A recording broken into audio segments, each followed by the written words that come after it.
Au nom du Père, du Fils et du Saint-Esprit. Amen. Mes très chers frères et sœurs, nous célébrons une très belle solennité ce soir, celle de la maternité divine de la très sainte Vierge Marie. Cette célébration nous commémore un de ces dogmes les plus importants promulgués par l'Église universelle, puisqu'il a été promulgué à l'époque où, même s'il y avait des tensions des fois et des petites frictions, des fois un peu plus violentes aussi, mais où l'Église était quand même toujours unie autour du Christ et pas autour de chefs différents qui se battaient les uns les autres. Cette fête commémore aussi le concile d'Éphèse en 431. Vous voyez que ça remonte loin.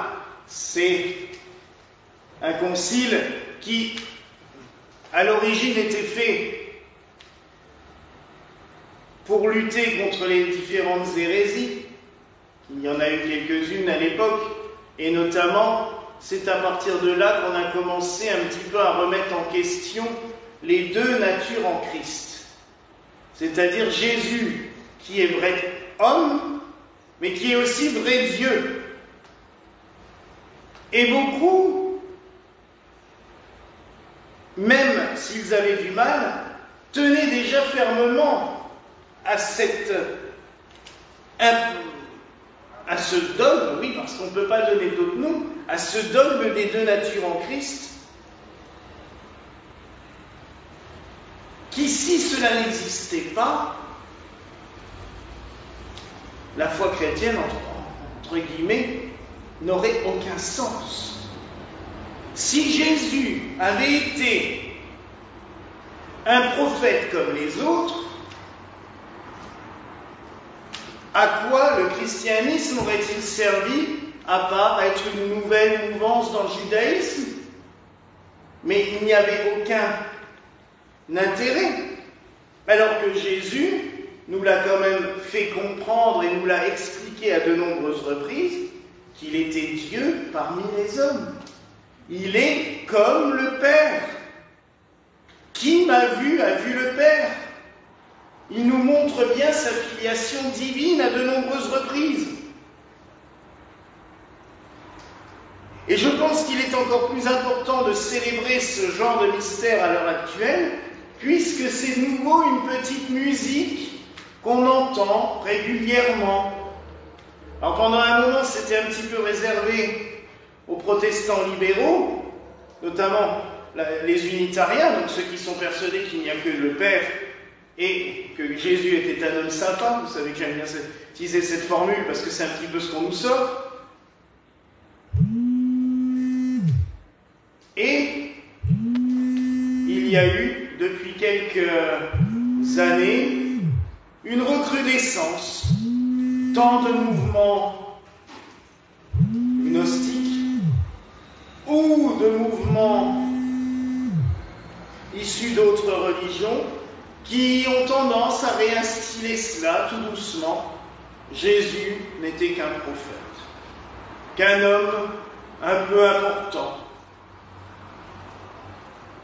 J'ai même trouvé un site théologique qui se fait passer pour un site chrétien, qui explique ça en long, en large et en travers. Bon, au bout du compte, on se rend compte qu'il a été publié en Arabie Saoudite. Hein, voilà. Mais la présentation en plein de langues est fait vraiment un site théologique catholique. On se dit, ah tiens, waouh. Et mais non, à chaque fois, ça détourne le message pour en arriver là. Donc vous comprenez un petit peu l'importance de se souvenir de tout cela et de le rappeler avec ferveur.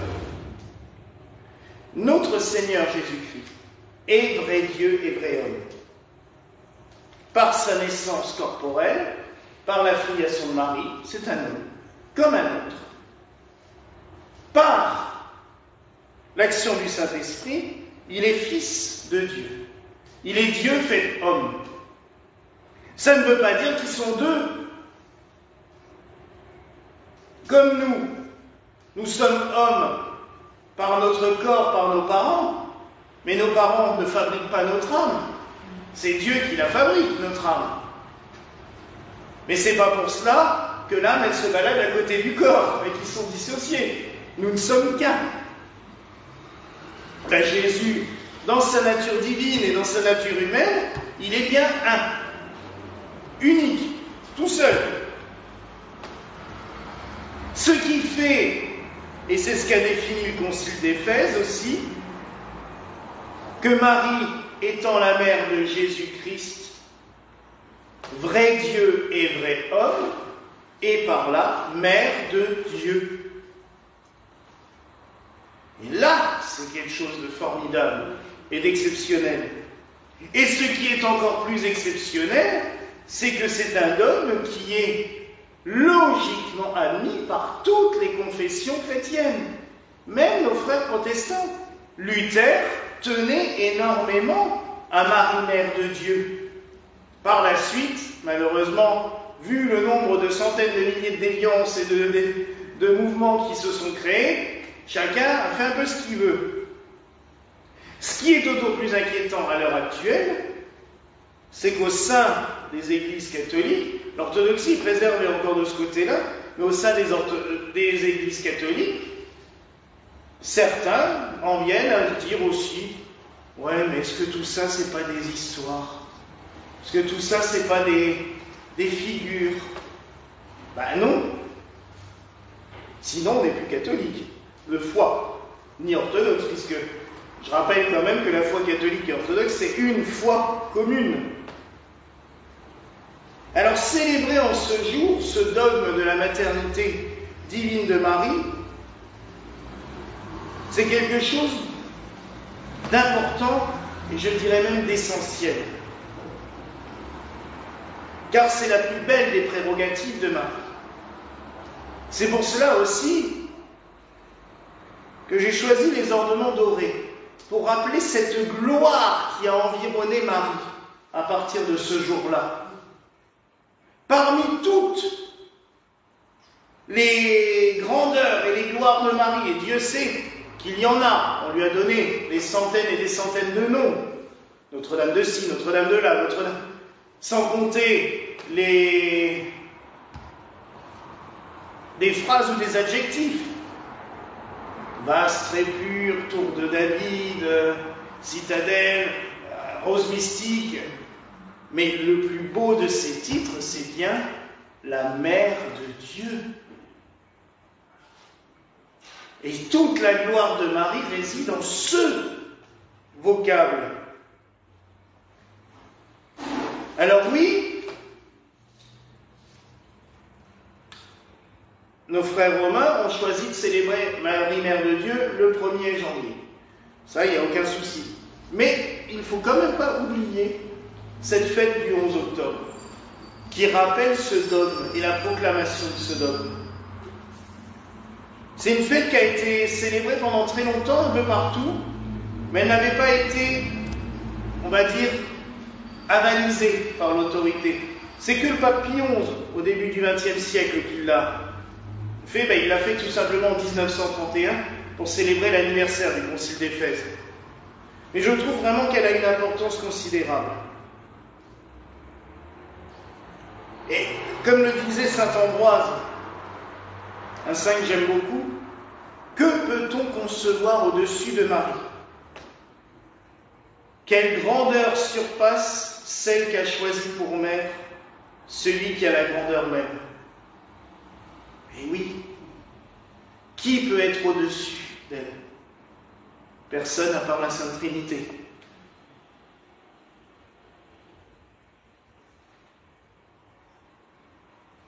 Et Marie, en plus d'être mère de Dieu, nous a été donnée par Dieu lui-même comme notre mère à toutes et à tous. Ça, c'est sur la croix. Et bon, mais franchement, entre nous, Jésus avait peut-être autre chose à penser sur la croix, à 3 minutes de la mort, en pleine suffocation depuis environ 3 heures, puisqu'on sait qu'il a été crucifié vers midi. Donc, essayez de garder déjà les bras en croix pendant 5 minutes, vous verrez comment vous vous sentirez. Lui, ça faisait 3 heures qu'il était comme ça. Et qu'est-ce qu'il fait? Il nous donne Marie pour mère, par l'intermédiaire de Saint Jean. Mais il nous l'a laissé pour mère. Femme, voici ton fils. Mère, voici. Oui, ou mère. Des fois c'est mère, voici ton fils. Des fois c'est femme, selon les traductions. Et à Jean, voici ta mère. Il nous l'a offert comme maître. Il n'y a rien à dire de plus avec ça. Marie, la mère de Dieu, nous a été donnée par Dieu lui-même comme notre mère à nous.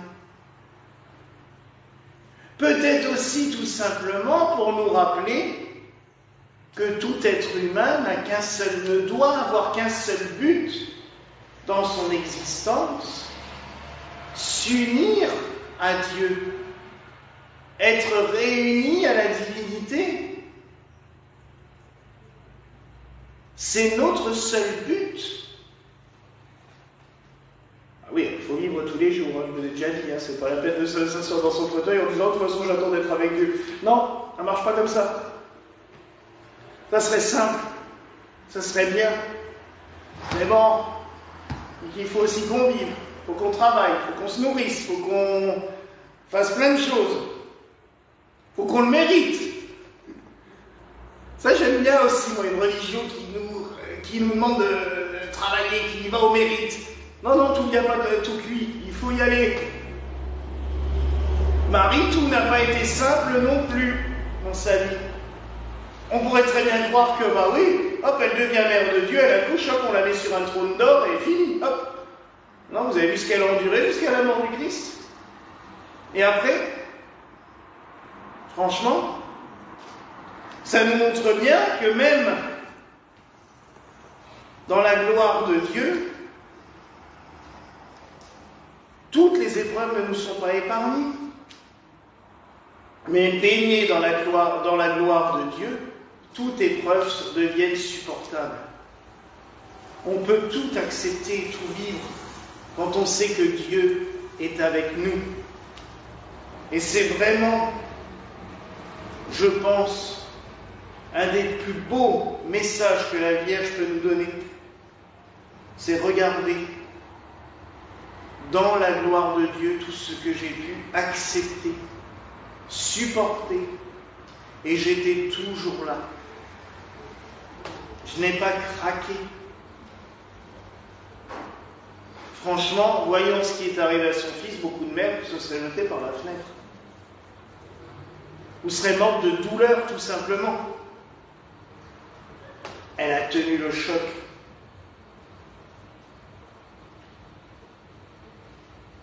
Donc, mes frères et sœurs, célébrons Marie comme la mère de Dieu, mais aussi comme notre mère, cette maternité divine. Dieu a choisi Marie depuis toute éternité, comme nous l'avons chanté en chant d'entrée. Ça aussi, moi, c'est quelque chose qui me bouleverse à chaque fois. Quand je pense que cette humble jeune fille de Nazareth, cette petite fille d'Israël, était dans le plan de Dieu depuis toute éternité. Tout était prévu. Cette petite fille, parce que 14 ans, on n'est quand même pas très grande, même si à l'époque c'était déjà des femmes accomplies et que souvent elles étaient déjà enceintes, voire au deuxième enfant déjà, parce que la moyenne était de 12 ans à l'époque. Mais bon, oui, c'est pas de... faut toujours remettre les choses dans leur contexte historique, parce que... Mais malgré tout, il savait qu'un jour, elle surgirait, elle serait là pour nous donner son Fils. Notre Dieu a tout prévu pour nous sauver, pour nous aimer, pour nous faire grandir, pour nous faire avancer. Je dirais que nous, tout ce que nous avons à faire, c'est lui rendre grâce. nous laisser aimer, nous laisser porter. Alors oui, il y a des embûches, mais il nous a aussi donné ses anges. Le psaume le dit, j'ai missionné pour toi des anges, pour que ton pied ne heurte la pierre. Eh oui. Il faut juste se laisser porter par lui, accepter de ramener un peu notre orgueil pour se laisser porter par lui et pousser par lui. C'est pas toujours facile. J'en suis le premier témoin. Et le bon exemple. Parce qu'on a beau être de l'argile dans les mains du Seigneur, on se laissera toujours pétrir quand il faut. Mais Marie est le meilleur des exemples. Là, c'est vraiment le plus beau des exemples. Elle s'est laissée porter. Quand elle dit à l'ange qu'il me soit fait selon sa parole. Là, c'est pas à 20 mots. C'est clair, c'est net, et elle va le faire toute sa vie. Est-ce que nous, quand nous disons notre Père, et que nous le rabâchons presque tous les jours, voire plusieurs fois par jour, que ta volonté soit faite, on y pense souvent? On y croit vraiment? Non. Dans nos prières, on aimerait quand même que notre volonté soit faite avant la sienne, hein, bien souvent. Ou alors, ce serait plutôt sous-entendu que ta volonté soit faite du moment que c'est exactement ce que je t'ai demandé. Ben non, c'est pas ça non plus. C'est que ta volonté soit faite. Après le reste, c'est à nous de suivre. Je sais, des fois c'est compliqué. Marie l'a fait. Marie l'a fait totalement. Elle a dit oui, qu'il me soit fait selon sa parole. Et elle est devenue la mère de Dieu. Nous avons la chance, j'allais dire, de connaître la fin. Elle ne la connaissait pas. Nous, on sait vers où on va. Et on a la chance aussi de porter Dieu en nous, à chaque fois que nous recevons l'Eucharistie. Ça, c'est... Et je dirais même que, bon, la tradition de Marie aurait été préservée des douleurs de l'enfantement. Mais nous, on peut porter sur la grossesse de 9 mois. Hein? On peut recevoir le Christ à chaque Eucharistie, le porter en nous. On devrait se sentir tout puissant. On devrait sortir de la messe comme des Superman. Ou des Wonder Woman pour mesdames, je ne vais pas vous oublier. Mais on devrait être tout puissant, puisqu'on a Dieu en nous et avec nous. Et des fois, on repart d'ici un petit peu, comme si on avait... Parce qu'on n'y pense pas à cette puissance. Dieu est en nous et avec nous. C'est cette force-là qui a conduit Marie tout au long de sa vie. Alors pensons à tout cela. Remercions le Seigneur. Je sais, je le dis souvent ça. Remercions le Seigneur pour le beau cadeau qu'il nous a fait en nous donnant Marie. Et surtout, gardons aussi toujours notre foi vive. Et n'oublions jamais de la défendre. N'oublions jamais que Jésus, vrai Dieu et vrai homme, est venu parmi nous. Que Marie est sa mère. Elle est la mère de Dieu. Voilà, mes frères et sœurs, la grâce que je nous souhaite en ce soir au nom du Père, du Fils et du Saint-Esprit. Amen.